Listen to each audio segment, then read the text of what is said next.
शरण्ये त्र्यम्बके गौरी नारायणी नमोऽस्तुते।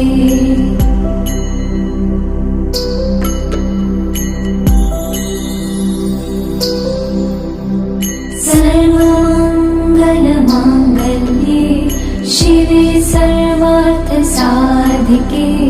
शरण्ये त्र्यम्बके गौरी नारायणी नमोऽस्तुते।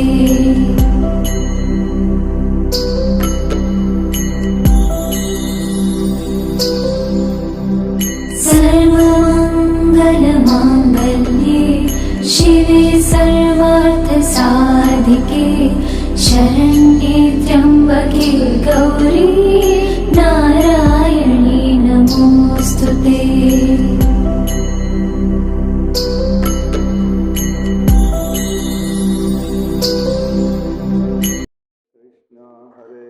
कृष्ण कृष्ण कृष्ण हरे हरे, हरे राम राम राम हरे हरे, हरे कृष्ण कृष्ण कृष्ण हरे हरे, हरे राम राम राम हरे हरे, हरे कृष्ण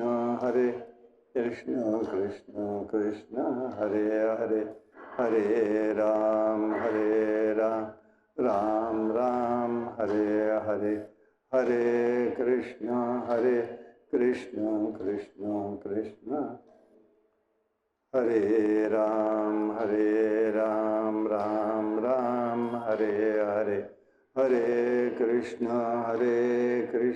कृष्ण हरे हरे। पुंडलीकवरदा हरि विठ्ठल श्री ज्ञानदेव तुकाराम अवधूत चिंतन, श्री गुरुदेव दत्त भगवान गोपाल कृष्ण महाराज के जय, भगवान श्रीधर स्वामी महाराज के जय, अम्बा माता के जय, जय जय रघुवीर समर्थ। ओम पूर्णमिदं पूर्णात् पूर्णमुदच्यते पूर्णस्य पूर्णमादाय पूर्णमेवावशिष्यते। नमः शान्ताय दिव्याय सत्यधर्मस्वरूपिणे स्वानन्दामृततृप्ताय श्रीधराय नमो नमः।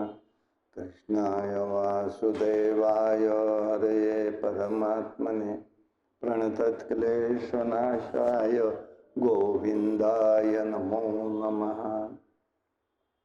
नमो देवै महादेवै शिवाय सततं नमः, नमः प्रकृतिभद्रायै नियता प्रणता स्मतां, सर्वमङ्गलमाङ्गल्ये शिवे सर्वार्थसाधिके शरण्ये त्र्यम्बके गौरी नारायणी नमस्तुते। हरि ओम।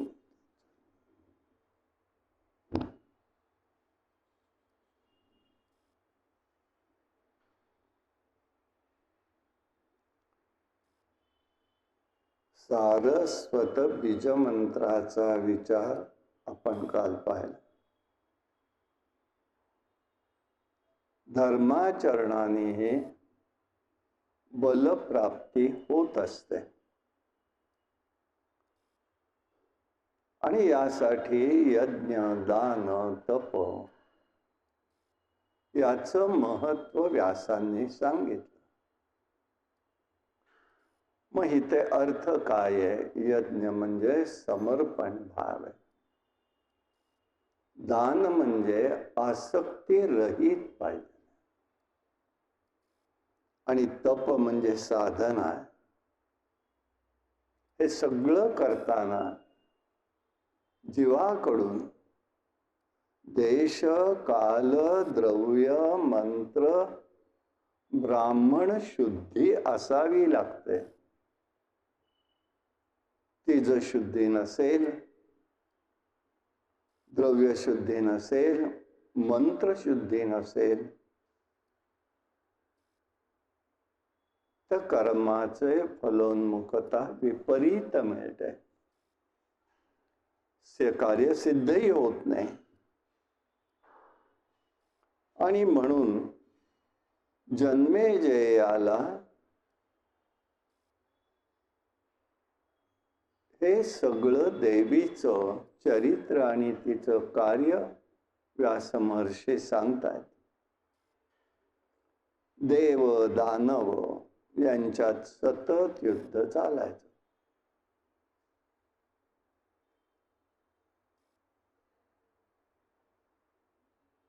जेव्हा प्रल्हादजी, बघा एक वेळ कशी आहे, भक्ती आहे, प्रेम आहे, आनंद आहे, भगवान नरसिंह रूपात प्रगट झाले त्याच्या रक्षणासाठी. पण पुढे असं लक्षात येतं, नरसिंह पुराणाप्रमाणे त्या ठिकाणी तो युद्धाला सुद्धा गेलेला आहे. आता ह्याला काय करायचं? बुद्धी कधी कोणाची परिवर्तित होईल सांगता येत नाही. प्रल्हादजी नरनारायणांच्या बरोबर युद्धाला गेलेले आहेत. महाविष्णूंनी मध्यस्थी केली, शुक्राचार्य रागवले आणि तपाला वनात निघून गेले. बृहस्पतींनी शुक्राचार्यांचं रूप धारण करून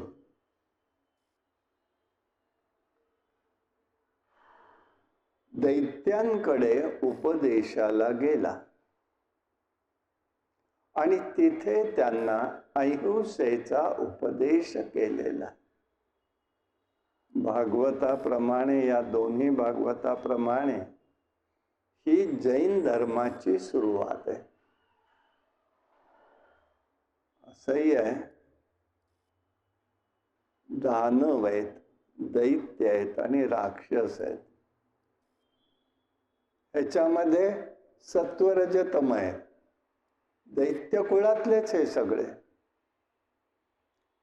पण दानव आहे ते सत्वगुणी आहेत. दैत्य ते अत्यंत क्रूर आहेत, तमोगुणी आहेत. राक्षस आणि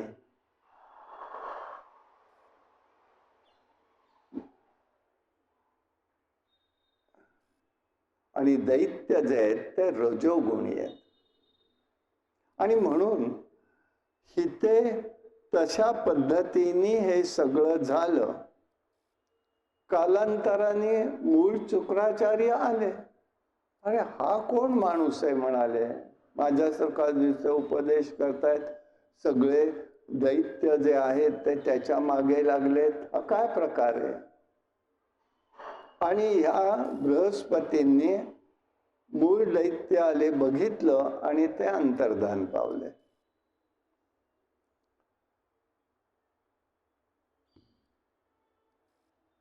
आणि मग त्यांच्या लक्षात आलं, देवांनी आपलं रूप धारण करून आपल्या दैत्यांना बलहीन केलेलं आहे. मग त्यांनी सांगितलं प्रल्हादजींना आणि दैत्यांना, बाबांनो, आत्ता तुम्ही युद्ध वगैरे ठेवू नका, विजय तुम्हाला निश्चित होणार नाही. आपण इथे थांबूया. दैत्य म्हणाले, अहो भाग्य वगैरे कसलं आलंय? ज्यांना काही करायचं नसतं ते हा विचार करतात. किती जाता जाता सूत्र सांगितलीत बघा. दैत्यांना असो, मानवाला असो, कोणाला असो, पण ते सूत्र सगळ्याला लागू आहेत की नाही? ज्यांना काही करायचंच नसतं त्यांचं मग सुरुवात होते. कारण तिथे आळस असतो. भाग्यावर भरोसा ठेवून ते काम करत असतात. शेवटी सर्व दैत्यांचा आग्रह पाहून प्रल्हादजींनी युद्धाचं इंद्राबरोबर युद्ध स्वीकारलं. आता दैत्यांचा विजय होऊ लागला. इंद्राने अंबिकेची प्रार्थना केलेली आहे. ते आनंद कली केले. आमचा प्रभाव अटळ असला तरी देवांचं तू रक्षण कर. काळ आम्हाला अनुकूल नसला तरी तू आमचं रक्षण मात्र कर. भगवंताशी एकरूप होणारे, भजन करणारे जे असतात ते या संसार सागरातून कशाही पद्धतीने ते तरून जाऊ शकतात. पुष्कळ स्तुती केलेली आहे. मग देवी भगवती प्रगट झाली. तिने सर्वांना आश्रय दिलेला.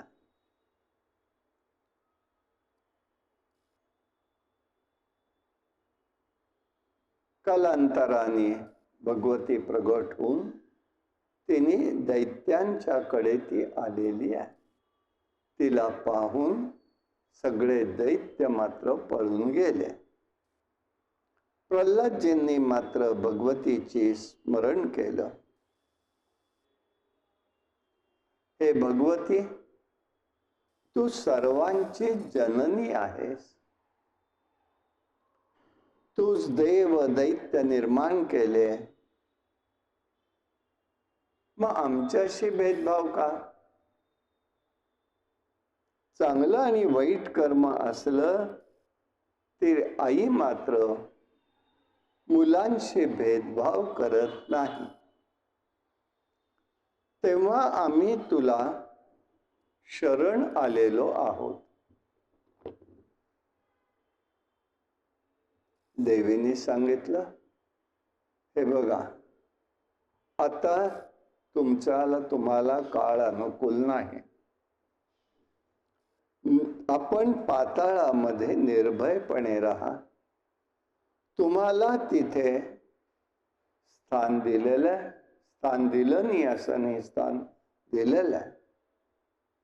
शुभ आणि अशुभ काय असतं त्याची प्रतीक्षा करावी. तेव्हा संतोष प्राप्त होत असतो, समाधान प्राप्त होतं, सर्वांना आनंद मिळू शकतो. म्हणून काळ वेळ ओळखून मनुष्याने वागलं पाहिजे. सध्या कोणता काळ चाललाय, प्रतिकूल आहे, अनुकूल आहे, आग्रह ठेवून चालत नाही. हे मी करणारच आणि असंच मी करणार, दोन्ही. अशा प्रकाराने हे सगळं असतं. एक गोष्ट लक्षात ठेवण्यासारखी आहे. स्वामी महाराज सांगायचंय, श्रीधर स्वामी, भगवंताला कर्माचाच फक्त कायदा कळतो. भगवंताला कर्माचा कायदा कळतो. आणि सद्गुरूंना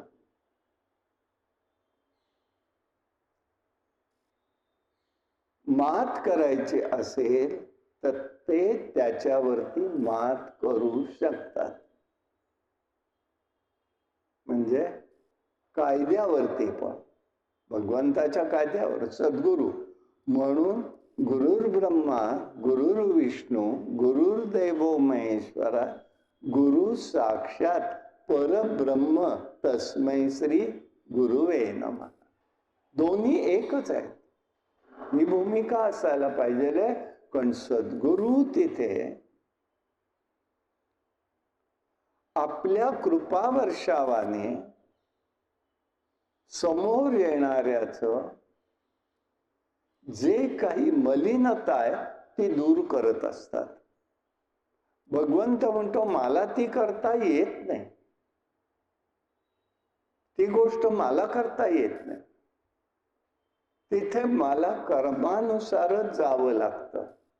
पण त्याच्यामध्ये मी बुद्धियोगम दधाम्य, मी फक्त त्याला सावरण्याचा प्रयत्न करतो. आणि दुसरी महत्वाची गोष्ट त्यात की मी त्याच्यामध्ये त्याला वाईट त्याच्या हातनं घडणारच नाही याची खबरदारी घेतो.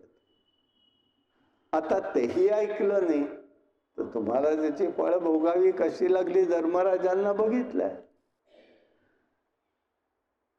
हे तो करत असतो सर्व बाजूने. लोभी मनुष्याला जीवाला त्रैलोक्याचं राज्य मिळालं तरी कधीही समाधान होत नाही आणि ते कधीच सुखी नसतात, सतत अस्वस्थ असतात. अशा प्रकाराने विविध गोष्टी व्यास महर्षी सांगतायत. नरनारायणांनी निर्माण केलेल्या अप्सरांना द्वापारात पुन्हा प्रगट व्हायला सांगितलं तेव्हा मी आणि अर्जुन पुन्हा तेव्हा येऊ आणि तुमची इच्छा पुरी करू असं सांगितलेलं आहे.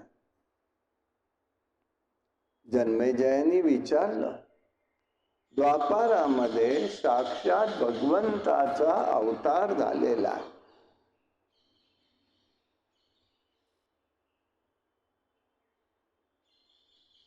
तरीही त्याला अनेक वेळेला दुःख भोगावं लागलं.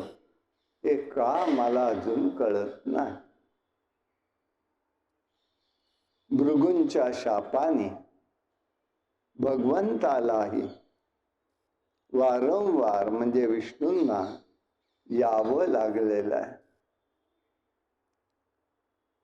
भूभार झाला, अधर्माचा भार आहे. गोरूप धारण करून पृथ्वी माता इंद्राकडे गेली, ब्रह्मलोकी गेले, ब्रह्मदेवांकडे, इंद्रादी लोकही गेले, ऋषिमंडळी गेली, सगळेजण क्षीरसागरी गेले. आणि भगवंत त्या ठिकाणी ते म्हणाले, आपलं जे काही भार आहे याबद्दल गाराणं पृथ्वी मातेने सांगितलं. तेव्हा त्यांनी सांगितलं भगवंताने, सर्वांनी पराशक्तीचं स्मरण करा. तेव्हा सगळ्यांनी पराशक्तीकडे प्रार्थना केलेली आहे. तू भूभार हलका करण्यासाठी जरासंधादी कंसादी राक्षसांचा नाश केला पाहिजे. तेव्हा सर्व देवांनी प्रथम जन्म घ्यावा असं सांगितलं. कश्यप, तेव्हा सर्वांनी प्रथम जन्म घ्यावा. कश्यप ही वसुदेव, अदिती ही देवकी, दिती ही सुरसा म्हणजे रोहिणी आहे. कश्यपांच्या 2 पत्नी प्रधान होत्या, एक दिती एक अदिती. त्यांना शापामुळे हे प्रगट व्हावं लागलं. श्रीकृष्ण रूपाने विष्णू येतील, कार्य करतील. सर्व देवांनी कृष्णाला सहाय्य करावं. असूया, ईर्ष्या, तृष्णा, अहंकार, स्पृहा, जिगीषा, विषयवासना, अज्ञान ही सगळी अज्ञानाचीच लक्षण आहेत.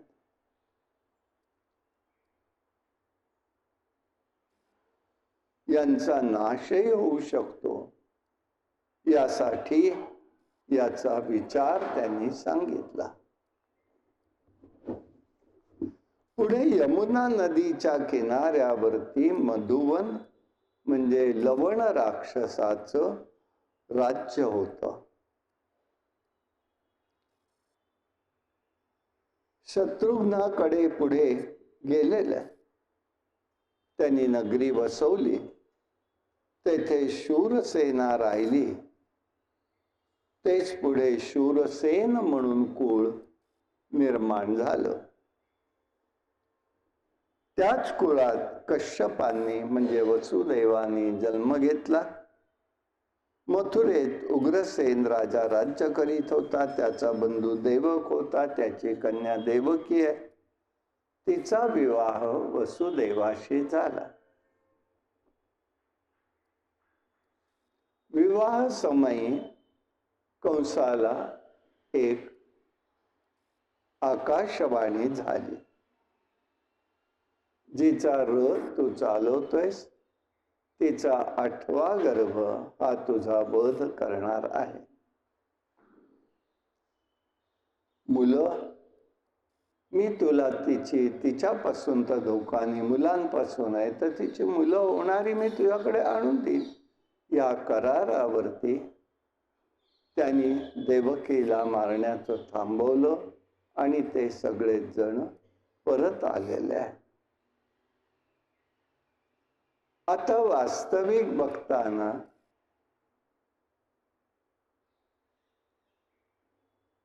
वसुदेवाला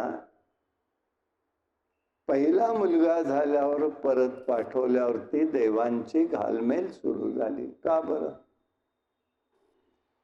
आता जर कंसामध्ये परिवर्तन झालं तर मला यायला संधी कुठे? कर्माने बांधलेलं. म्हणून नारदा कर्वे मुलं मारण्याची प्रेरणा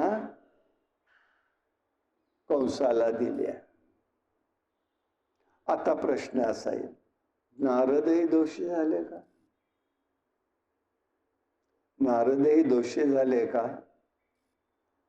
तर त्याचं कारण आहे, नारद दोषी झाले नाही, कारण देव कार्य आहे. आणि देव कार्यासाठी ज्या काही गोष्टी कराव्या लागतात त्या त्यांनी केलेल्या. नाहीतर कर्माच्या नियमाप्रमाणे नारदही दोषी आहेत. करणाऱ्यापेक्षा कर्माला प्रेरणा देणारा अधिक दोषी असतो. करणाऱ्यापेक्षा कर्माला प्रेरणा देणारा, हे त्या ठिकाणी आज आता आपल्याला ऐकायला येतं ना सारखं, या पाठीमागे कोण आहे हे पाहिलं पाहिजे. म्हणजे काय? तेच आहे. आणि म्हणून त्यांनी सांगितलं 6 मुलं मारली, 7वा मुलगा सन्निकर्षण शक्तीने संकर्षण शक्तीने रोहिणीच्या उदरी स्थापन झाला. 8वा आहे आणि वैशिष्ट्य बघा, ती सुरसा आहे, ती नागपत्नी आहे. वसु हा जो शेष आहे, अनंत आहे, तोच त्या ठिकाणी आलेला आहे. 7वा म्हणजे बलराम. म्हणून त्या सुरसेच्याच उदरी त्याला यावं लागलं. आदितीच्या नाही, देवकीच्या नाही. योजना कशी अगदी कालबद्ध आहे बघा. कोणाकडून कोण, कोणाकडून कोण, हे त्या ठिकाणी असतं. आणि म्हणून जन्मेजयाला सांगतायत, हे मुनी, कृष्ण हा विष्णू नसूनही अपार दुःख त्याला भोगावं लागतं. आश्चर्य वाटतं. व्यास म्हणाले, अरे बाबा, माया बलवती आहे, बुद्धीला मोह निर्माण करणारी. मनुष्य जन्म घेतला की मनुष्यानी चे गुणही स्वीकारावे लागतात. पूर्वी कोणी असलं तरी मनुष्य योनीत आल्यावर गुणांच्या अधीन राहून कर्म करावं लागतं. गुणांच्या अधीन होऊन कर्म करावं लागतं. आहार निद्रा भय मैथुना ही जीवाची लक्षणं आहेत आणि सर्व जीवांची आहे, एकट्या मनुष्याची नाही. मग देवी भागवतानी मात्र आणि काही अधिक लक्षणं सांगितले. ती म्हणजे क्षुधा, पिपासा, निद्रा, भय, तंद्रा, शोक, संशय, हर्ष, अभिमान, वृद्धावस्था, मृत्यू, अज्ञान, ग्लानी, प्रीती, ईर्ष्या, असूया, मद आणि श्रम हे मानवी शरीरामध्ये असतात. आता तंद्रा म्हणजे काय? झोपेतून उठल्यानंतर ताजतवानं न वाटता जे त्या स्थिती जी देहाची असते ती तंद्रा आहे. प्रसन्नता नसते. मग काही वेळ अशा मंडळींना बसावं लागतच. मग काय म्हणतो आम्ही? शरीराचं सगळं सुरू होऊ देत नीटपणे, मग आम्ही कामाला लागतो. ती तंद्रा आहे. म्हणत नाही का आपण काय वेळ काय तंद्रीत बसलास का, म्हणजे ती तंद्रा आहे असं नाही, तिथे जडत्व नसतं. एखाद्या विषयात नको त्या विषयात जीव गुंतलेला असतो, पण तंद्रा ही जडत्व देणारी. बाकी विषय समजलेले आहेत म्हणून मी बोलत नाही त्याच्यावर. पूर्वकर्मानुसार हे बलवत्तर ठरतात, कधी क्रियमान कर्मानुसारही बलवत्तर ठरतात. कारण कर्मामध्येही शक्ती असते. कर्मात शक्ती असते बर का. आपण म्हणतो नाही काय कर्म केलं झालं नाही, कर्मात शक्ती कशी असते? मी आपलं ऑफिसचं आधी उदाहरण देतो. ऑफिसमध्ये 10 लोक काम करत असतात. अधिकारी एखादा असतो, दुसरा असतो. आता त्याला स्वातंत्र्य नाही कायद्याने, ही गोष्ट वेगळी. पण तरी सुद्धा हाताखाली जी जी लोक काम करत असतात त्या सगळ्याचा संस्कार हा अधिकाऱ्याच्या मनावर होत असतो. कोण वेळेला येतो, कोण काम चुकारपणा करतो, कामात चालढकल कोण करतोय, हे सगळं पाहत असतो तो. म्हणजे कर्मामध्ये शक्ती नाही आहे का? बल आहे.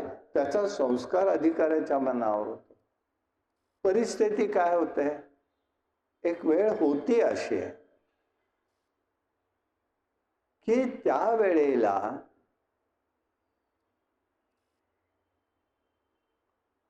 प्रमोशन द्यायचं असेल, पुढच्या पदावर द्यायचं असेल किंवा पगार वाढवायचा असेल तर कोण चांगलं काम करतो त्याचा विचार व्हायचा. आता मी म्हणून म्हटलं, आता अधिकाऱ्याचेच हातपाय कायद्याने बांधलेले असतात, त्याला सुटका नाहीये. तो काम करो वा न करो, तुम्हाला त्याचा आहे का नंबर, त्या बिंदू कोणता काय त्या आरक्षणाच्या ह्याच्यात म्हणतात ना, कोणाला जातोय मग त्यालाच ते द्यायचं.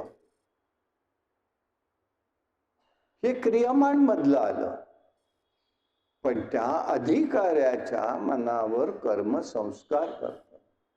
आता तुम्ही म्हणाले आमचं अधिकारी वगैरे आम्हाला काही कळत नाही. अहो घरामध्ये बघा ना, जो आपल्या मनासारखा वागतो त्याच्याकडे आपलं लक्ष लागतं का नाही लागत? जो ऐकत नाही त्याचं काय करतो आपण? करायचं म्हणून सगळं करतो, पण आपण त्याच्या जास्त नादी लागत नाही. कर्माचा परिणाम हा दाखवत असतो. कर्मात शक्ती आहे, ती गतिमानता असते. अशा प्रकाराने कौरवांचा नाश झाला. पांडवांकडे राज्य दिलं. कृष्ण द्वारकेत राहिले. माया शक्ती पूर्वसंचिताला प्रेरणा देत असते. माया ही भाव आणि दयेच्या पलीकडे असते. चराचराला उत्पन्न करते. अचेतनातही ती असतेच असते. जीवाच्या ठिकाणी दया निर्माण करते. शुभ प्रेरणा देते. विश्वात ती ऊर्जा रूपानी आहे. जीवाच्या ठिकाणी जीवन शक्ती म्हणून आहे. कार्यरत राहते. ती भगवती कार्य करते याची जाणीव मनुष्याला नसते. म्हणून पूर्वीची एक गोष्ट त्यांनी सांगितली. पूर्वी एक दैत्य होता. तो महिषीचं रूप घ्यायचा. फार मोठं तप त्यांनी केलं. ब्रह्मदेवांकडे अमरत्व मागितलं.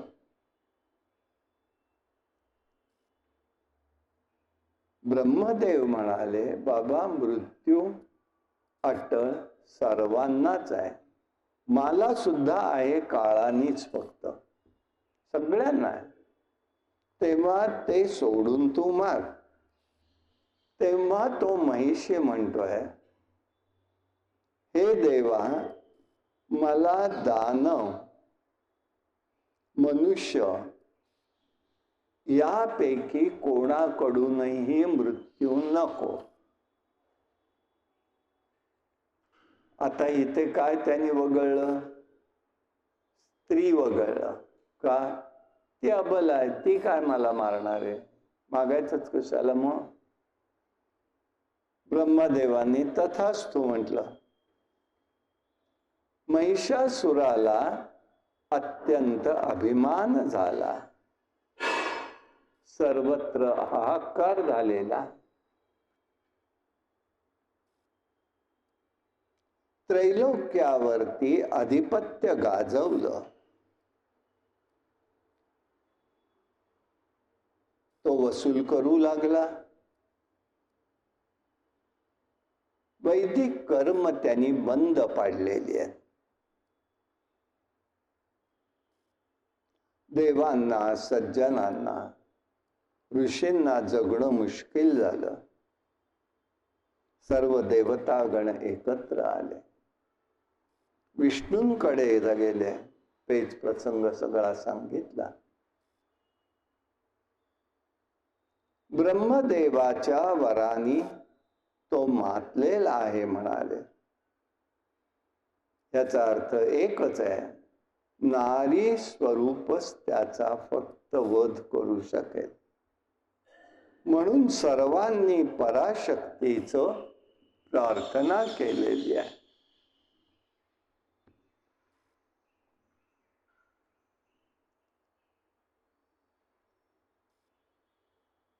आणि विष्णूंनी सांगितल्याप्रमाणे अश्विन शुद्ध अष्टमीला संध्याकाळी सर्व देवांकडून, ऋषी मंडळींकडून आपलं सत्वगुणाचं दिव्य तेज प्रगट झालं. आणि त्याच्यामध्ये एका तेजातनच 18 भुजांची महालक्ष्मी प्रगट झाली.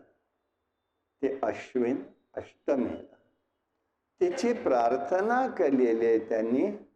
अश्विन प्रतिपदेपासून विष्णूंनी सांगितलं म्हणून सुरुवात केली. आणि देवीच्या प्रेरणेने या सगळ्यांनी आपलं तेज एकत्र केलं. गौरवर्ण आहे, काळे भोर डोळे आहेत, कुमकुम तिलक आहे, टिकली नाहीये, कुरळे केस आहेत, अतिशय रेखीव आहे, 18 भुजांचे. तिचा कुमकुम तिलक हा त्रिकोणी आहे. माया आणि प्रकृती दोन बिंदू एकत्र येणं. दोन बाजूला दोन बिंदू वर एकत्र येणं, तिथे कुमकुम तिलक आहे तो. आणि त्रिकोणच लावलाय तिने. या भगवतीला प्रगट झालेलं पाहिलेलं आहे सगळ्यांनी. एकेकानी एक एक वस्तू दिलेली आहे. विष्णूंनी चक्र दिलं, शंकरांनी त्रिशूल दिला, वरुणांनी शंख दिला, अग्नीनी गती दिली, यमानी दंड दिला, ब्रह्मदेवांनी कमंडलू दिला. प्रत्येकाने दिलेलं मोठी यादी आहे. त्या भगवतीने सगळ्यांना अभय दिलेलं आहे. असं आहे. ही महालक्ष्मी दोन म्हटलं होतं परवा तुम्हाला, ती अशी दोन आहे. समुद्र उद्भवी आहे. समुद्र मंथनाच्या वेळेला प्रगट झालेली जी विष्णुप्रिया म्हणून झालेली आहे, विष्णूंची पत्नी ती आहे. आणि ही महालक्ष्मी अष्टमीला प्रगट होऊन कार्य झाल्यावर तात्काळ अंतर्धान पावलेली आहे. निघाली आहे. तिने देवांना अभय दिलं. महिषासुराकडे निघाली. सिंहावर आरूढ आहे. आपल्याकडे सिंह देवतांनी स्वीकारला तर असतो तेव्हा सिंह, बैल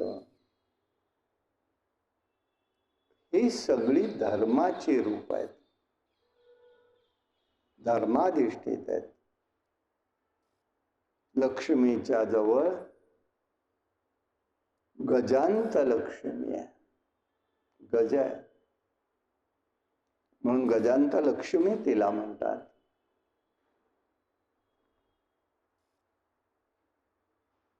सिंहा आरूढ होऊन ती आलेली आहे.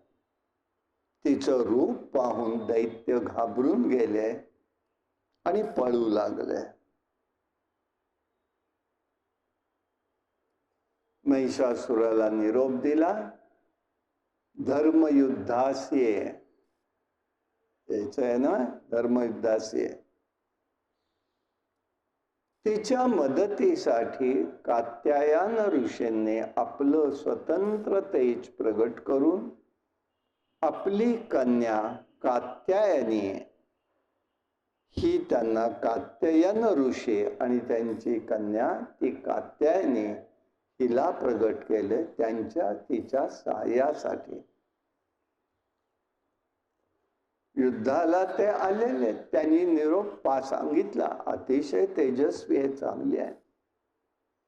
महाराज आपली ती पत्नी व्हावी. दैत्यांनी निरोप दिला. सगळ्या दैत्यांनी समजावून सांगावं आणि भगवतीने मात्र त्यांचा वधच करावा असं चाललेलं होतं. ताम्र, बाष्कल, दुर्मुख, त्रिमूर, चिक्षूर, असिलोम, विडालक्ष या सगळ्या दैत्यांचा वध तिने केलेला. इकडे महिषासूर मोहक पुरुषाचं रूप घेऊन आलेला आहे. बरं, आलाय मोहक पुरुषाचं रूप घेऊन, पण आलाय कसा? 1000 गाढवांचा रथ आहे त्याच्यात आलेला. दोघांचं भाषण सुरू झालं.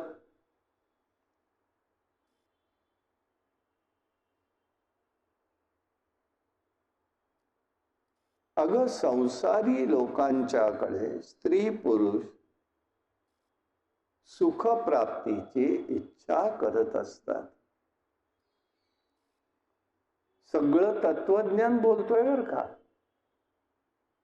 म्हणजे हा दैत्य आहे का राक्षस आहे, महिषासूर म्हटलंय ना, असुर आहे, काही लक्षात येणार नाही. आता तिला सगळं तत्वज्ञान सांगत. हे बघ म्हणाले, मनुष्याच्या परस्पर संयोगात सुख असतं, असंयोगात दुःख असतं.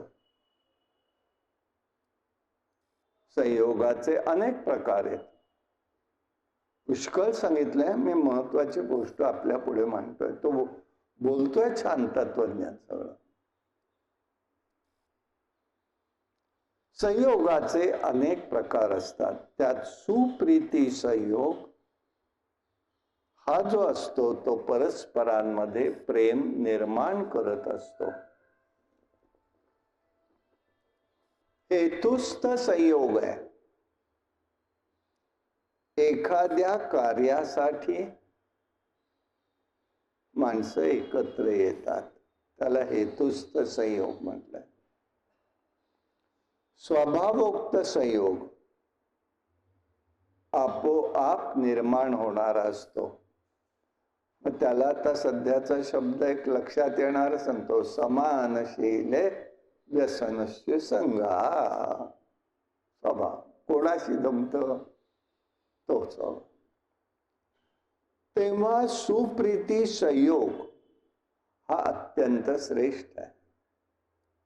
मग हा कोण करू शकतं? माता पिता आणि पुत्र यांच्यात जो संयोग असतो, संबंध असतो, तो केवळ प्रेम असतो. तो सर्वोत्तम संयोग आहे. हेतुस्थ म्हणजे कार्य हेतू लक्षात ठेवून असलेला संयोग कनिष्ठ आहे. तो संयोग कनिष्ठ आहे.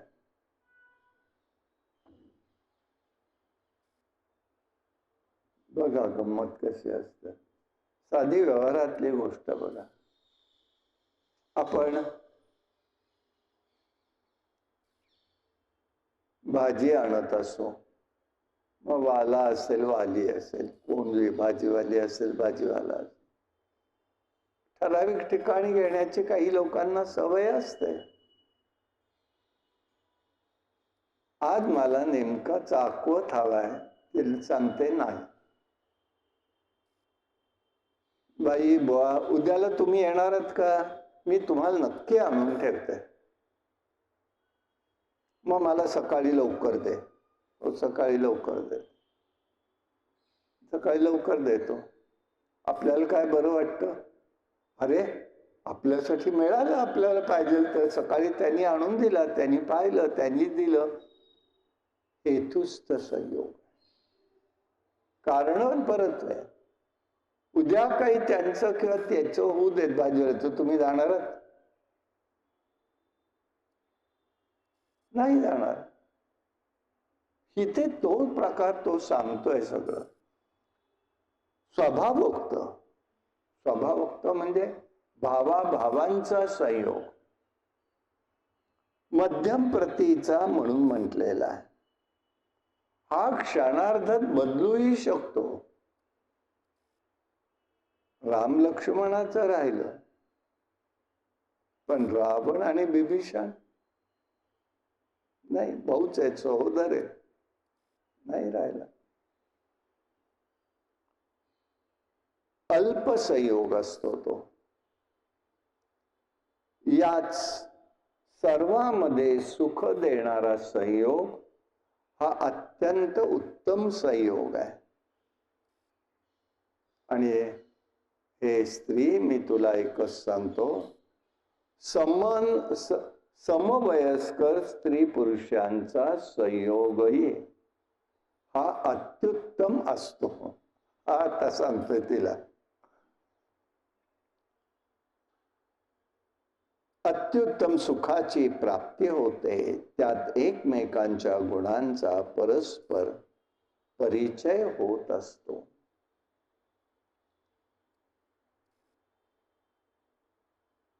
महिषासूर म्हणतोय, मी विविध रूप धारण करू शकतो, तू माझ्या बरोबर विवाह कर तर मी तुझा दास होईन.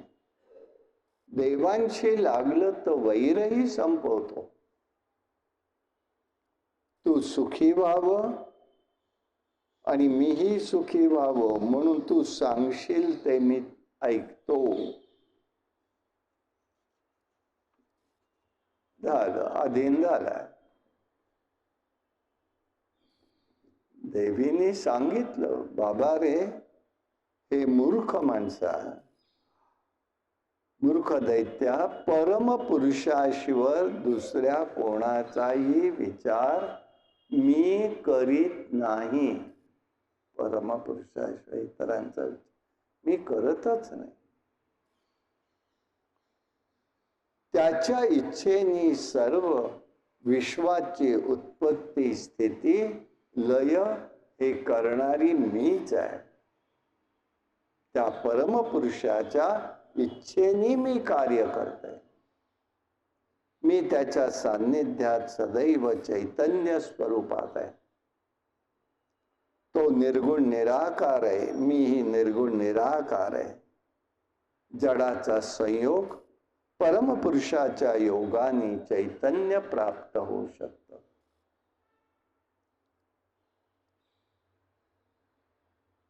स्त्री ही पुरुषाला बंधन घालणारी शृंखला आहे. असं आहे, एखाद वेळेला लोखंडाची शृंखला मुक्त करेल होईल, पण स्त्री शृंखलेतून मुक्त होणं अत्यंत कठीण आहे.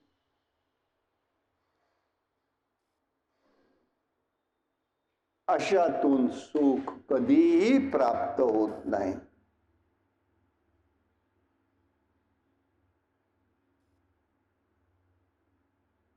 शांतीसह सुख प्राप्ती झाली पाहिजे. परंतु स्त्री संग हा महादुःखकारक आहे. तेव्हा माझ्या सुखाचा विचार एकच आहे. देवीने सांगितलं, बाबा रे, पाताल लोके तुम्हाला स्थान दिलेलं आहे, तिथे जाऊन तुम्ही राहा. आणि जर ऐकलं नाहीस तर माझ्याकडून तुझा मृत्यू निश्चित आहे.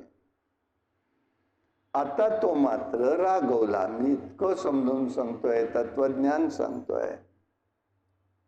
अंधक, दुर्धर, त्रिनेत्र या दैत्य त्यावेळेला धावले. त्यांनी लगेच तिथे महिषीचं रूप घेतलं. घनघोर युद्ध झालं. महिषेने अनेक रूप घेतली. सिंहाला मारण्यासाठी हत्तीचं, शरभाचं रूप घेतलेलं. त्यावेळी अंबिकेनी म्हणजे पार्वतीने चंडिकेचं रूप घेऊन महालक्ष्मीला मदतीला आलेली आहे. शेवटी त्याचा दारुण चक्राने त्यांचा वध केलेला. देवांकडे तिने राज्य दिलेलं आहे. भगवतीची स्तुती सर्व देवांनी केलेली आहे.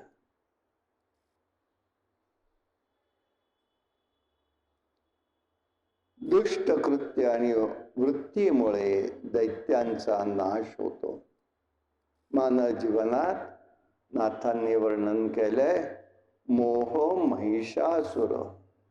महिषासूर म्हणजे कोण आहे? माणसाचा मोह आहे. नाथ महाराज सांगतात, अनादि निर्गुण प्रगटली भवानी, मोह महिषासूर मर्दना लागून, त्रिविध तापांचे करावया झाडणे, भक्ता लागे तू पावसे निर्वाणी.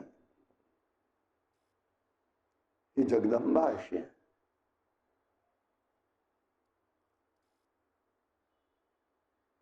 गुरु दत्तात्रय आणि परम परशुराम यांचा संवाद आहे. त्रिपुरा सुंदरी नावाचा ग्रंथ आहे. त्यामध्ये एक विचार आलेला आहे. इंद्र आणि अप्सरा.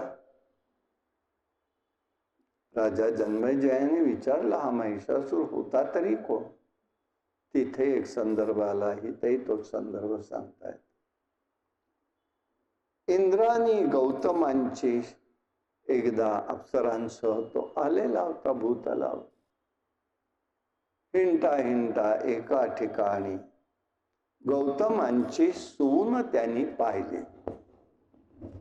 ती अत्यंत कुरूप आहे म्हणून तिची यांनी चेष्टा केली.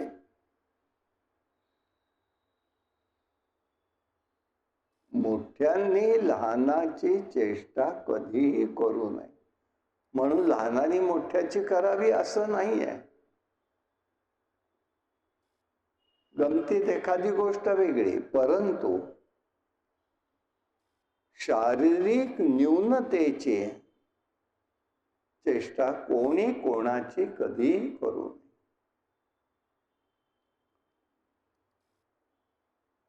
गरिबाची करू नये.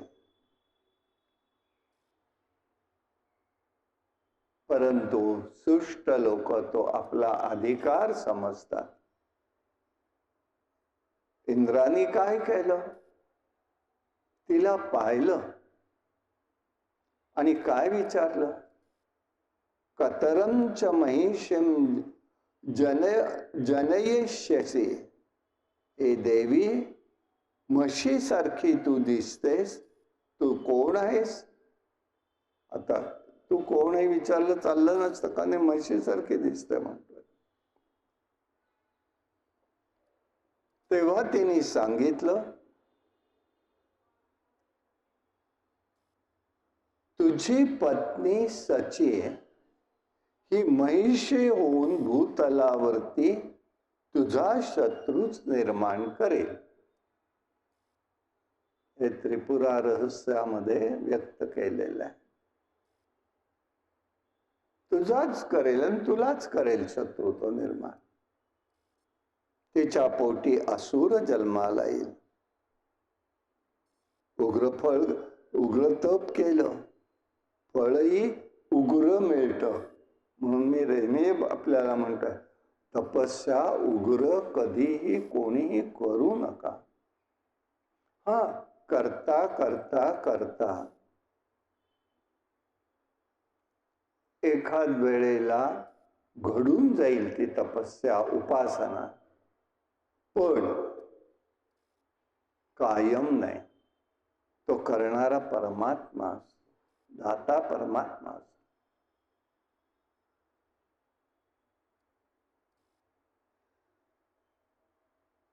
लंडनहून निघालो, लिस्टरच्या ठिकाणी थांबलो होतो. येताना आपल्या इथल्यासारखीच गर्दी, वाहनं वाहनं वाहनं. म्हणून सकाळी 9ला निघालो, 12ला रिपोर्टिंग होतं. 3ला विमान निघणार होतं इंडियाकडे, भारताकडे. 9लाच आपलं काहीतरी घरात खायचं म्हणून एकांकडे होतो, तिथे खाऊन घेतलं. निरोपी झाली, निघालो. 12ला पर्यंत आलो आम्ही. मग त्यांचं त्या फॉर्मॅलिटी, चेकिंग होईपर्यंत 2:30 वाजले. लगेच विमानात बसायला लावलं. 3ला विमानात बसलो. विमान उडायलाच तयार. आत्ता जो इराकचा प्रकार चाललाय, इराक, इराण आणि इस्रायलचा, 14 साली तोच होता त्यांचाच.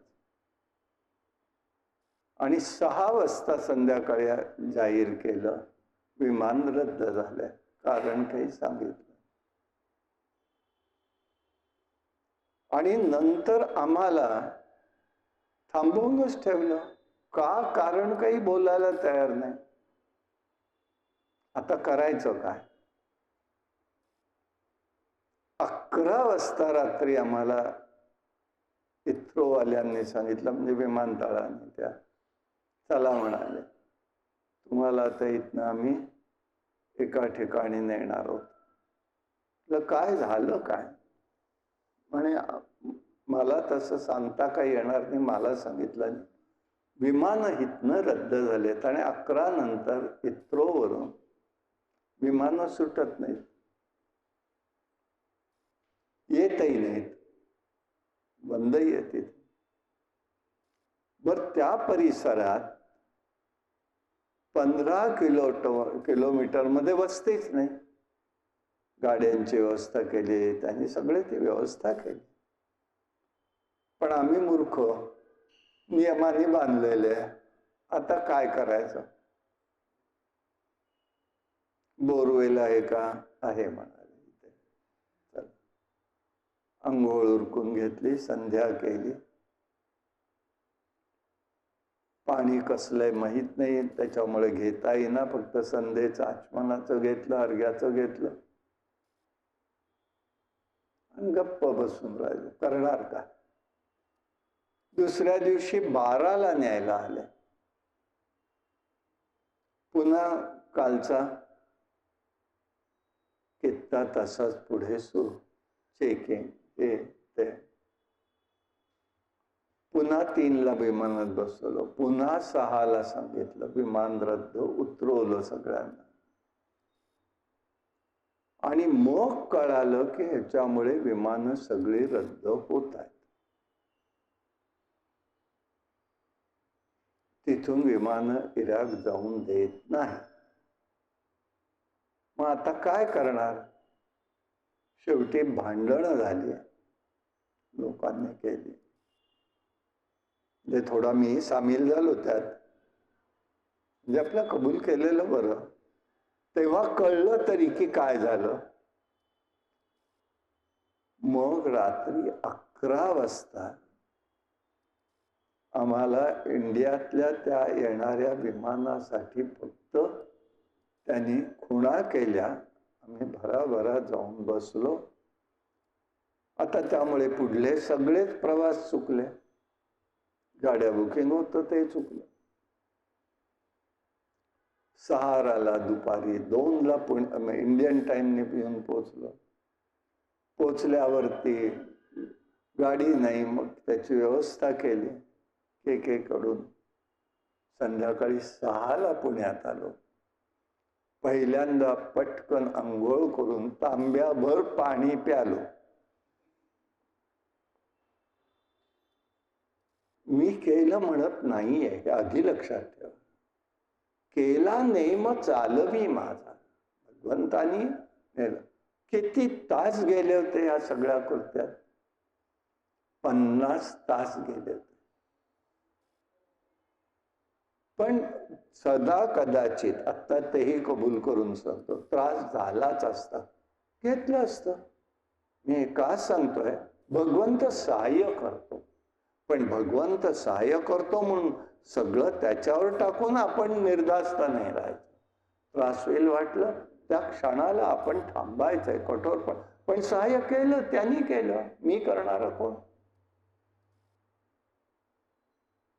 हे त्या ठिकाणी घडत असतं, हे मला सांगायचं आहे. आणि म्हणून हे त्या ठिकाणी ही तिची रूपं आहेत. आणि मग म्हणून तप करताना सात्विक तप करा, आणि त्याचं फळही शांतपणाचं मिळू शकतं. महालक्ष्मीची ही 2 रूप. कमलोद्भवी लक्ष्मी समुद्रातनं अश्विन अमावस्येला प्रगट झाली, म्हणून लक्ष्मी पूजन हे अमावस्येचं आहे. म्हणून कर्नाटकात आमच्या इकडे साधारणपणे लक्ष्मी पूजन, अमावस्या ही लक्ष्मीची समजतात. अश्विन अष्टमीला, शुद्ध अष्टमीला ही महालक्ष्मी तेजातनं प्रगट झाली. आणि अ म्हणजे ब्रह्मदेव, सरस्वती शक्ती, उ म्हणजे श्रीहरी, लक्ष्मी शक्ती, म म्हणजे रुद्र, पार्वती शक्ती, अर्धमात्रा माहेश्वरी, पराशक्ती आहे. ओम हा सर्वाचा आदिदर्शक आहे. सर्वच जण अहंकारधीन असल्याने सर्व प्रकारची शुभाशुभ कर्म जीव करत असतो. अहंकाराने उत्पन्न मोह जलात गुरफटतो. हे ज्ञान होणं कठीण आहे. या मायेमुळे सर्वजण कोळ्याप्रमाणे गुरफटलेले असतात. या लक्ष्मीचं स्थान कोल्हापूर हे एक आहे. हिनी ज्या वेळेला प्रगट झाली अष्टमीला, ती प्रगट होताना तिने पहिल्यांदा इतकं विशाल रूप धारण केलेलं होतं की विश्व तिने हातामध्ये घेतलं आणि आपल्या कवेत घेऊन त्याच्यावरती फुंकर मारली. सगळ्या सत्वगुणाला चेतना दिली.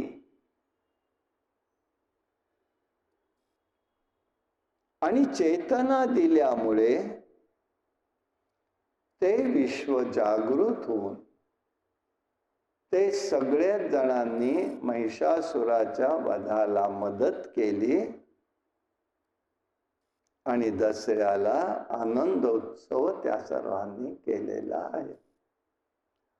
या गोष्टीचं प्रतीक म्हणून आपल्याकडे, आणि हे त्रिपुरा सुंदरी ही घटना जी आहे ती सह्याद्री पर्वतावरती घडलेली आहे. तिथे तिने प्रेरणा दिली. म्हणून बहुतांशी ही जी उपासना आहे भगवतीची, महालक्ष्मीची, ती कोकणस्थानमध्ये आहे. म्हणून ते घागर हे विश्वाचं प्रतीक आहे आणि त्याच्यात फुंकर घालणं, आणि तिने हा खेळ सूर्यास्त ते मध्यरात्र इतकाच केलेला आहे. आणि पहाट झाल्यावर ते युद्धाला गेलेले आहेत आणि नवमीला त्या महिषासुराचा वध केलेला आहे आणि दशमीला आनंद उत्सव प्रगट केला आणि ती मात्र अंतर्धान पावलेली आहे. असं हे महालक्ष्मीचं चरित्र आहे. आणि म्हणून हिचं वर्णन करावं तेवढं थोडं आहे. विलक्षण आहे आणि ती सगळ्यांसाठी प्रगट होत असते, पण आम्हाला त्याची दृष्टी मात्र नसते. काय करावं? आपल्या भोवती आहे ती आणि ती त्या ठिकाणी आपलं स्वरूप दाखवून देते. अशी महालक्ष्मी अत्यंत प्रेमळ आहे, लेकरांवर दया करणारे. आणि म्हणूनच तिचं स्वरूप म्हणताना ती दिसते कशी असं जेव्हा त्या भक्ताला विचारलं तेव्हा तिने तिचं स्वरूप प्रगट केलं. सोन्याच्या पाऊलाने देवी लक्ष्मी आली, ओवाळी ते कापुराने भक्ता प्रसन्न झाली,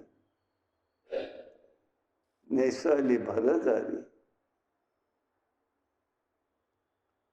आणि हे सगळं वर्णन तिने त्याच्या शरीरात प्रगटून दाखवून दिलेलं आहे.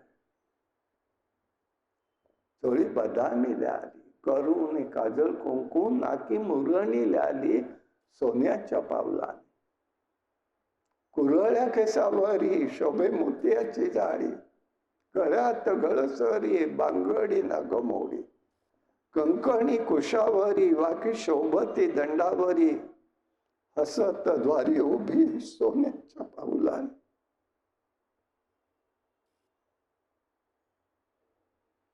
कुलपाचा करी तोडा, मध्ये घातला वेडा, वेणीत नागफणा, मुखी रंगला वेडा सोन्याच्या पाऊलाने. पायात पायजोबे वर शोभती रुळ, ताने पारडे माता खेळवी बाळ सोन्याच्या पाऊला.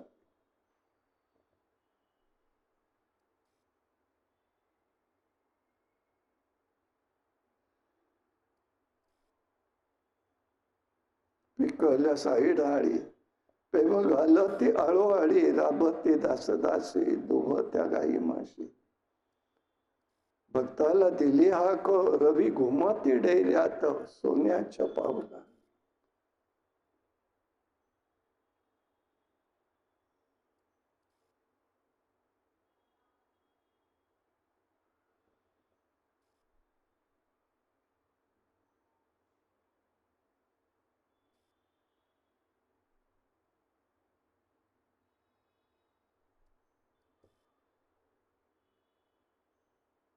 महालक्ष्मी आहे.